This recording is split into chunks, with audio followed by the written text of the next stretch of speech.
আমাদের সমাজে কিছু মানুষ রয়েছে যারা এই রজব মাসকে কেন্দ্র করে এমন এমন কাজ করে, এমন এমন আমল করে যা কোরআন ও হাদিসে কোথাও নেই। যে সমস্ত আমলগুলি তারা করে সেগুলো সম্পর্কে না কোনো হাদিস পাবেন সাহি, না আল্লাহ রসুল সাল্লাল্লাহু আলাইহি ওয়াসাল্লাম করেছেন এরকম বিষয়ে কোনো সাহি হাদিস পাবেন, না সাহাবায়ে কেরামদের আমল রয়েছে এরকম কোনো কিছুই পাবেন না। আর আল্লাহ রসুল সাল্লাল্লাহু আলাইহি ওয়াসাল্লাম তিনি শরীয়তের সমস্ত বিধিবিধান দিবালোকের মতো স্পষ্ট করে দিয়েছেন, স্পষ্টভাবে আমাদের কাছে রেখে দিয়েছেন।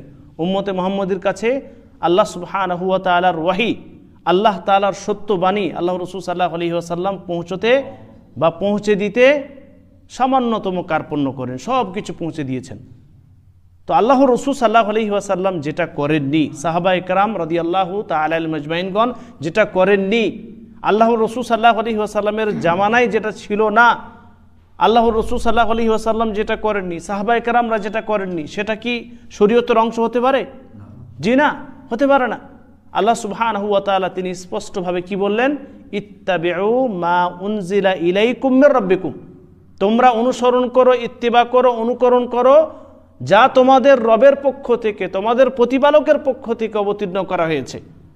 আল্লাহ সুবহানাহু ওয়া তাআলা তিনি অবতীর্ণ করেননি রজব মাস সম্পর্কে বিশেষ কোনো আমল। আল্লাহ রসুল সাল্লাল্লাহু আলাইহি ওয়াসাল্লামকে আমল করতে বলেননি, এরকম কোনো আমল নেই, আল্লাহ রসুল করেননি।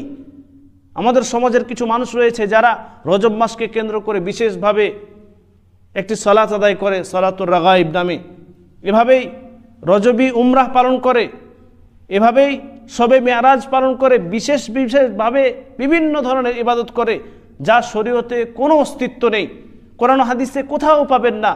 সাহি হাদিস দ্বারা কোনো এমন হাদিসই নেই, সাহি হাদিসে এরকম ধরনের কোনো আমলের প্রমাণ আপনি পাবেন না যেগুলো আমাদের সমাজে এই রজব মাসকে কেন্দ্র করে প্রচলন রয়েছে।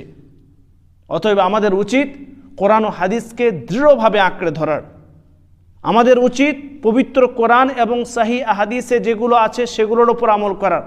আমাদের উচিত যে আল্লাহ রসুল সাল্লাল্লাহু আলাইহি ওয়াসাল্লাম যেগুলো করেছেন, যে আমলগুলো করেছেন, সাহাবায়ে কেরামরা যে সমস্ত আমলগুলি করেছেন সেগুলোই করার।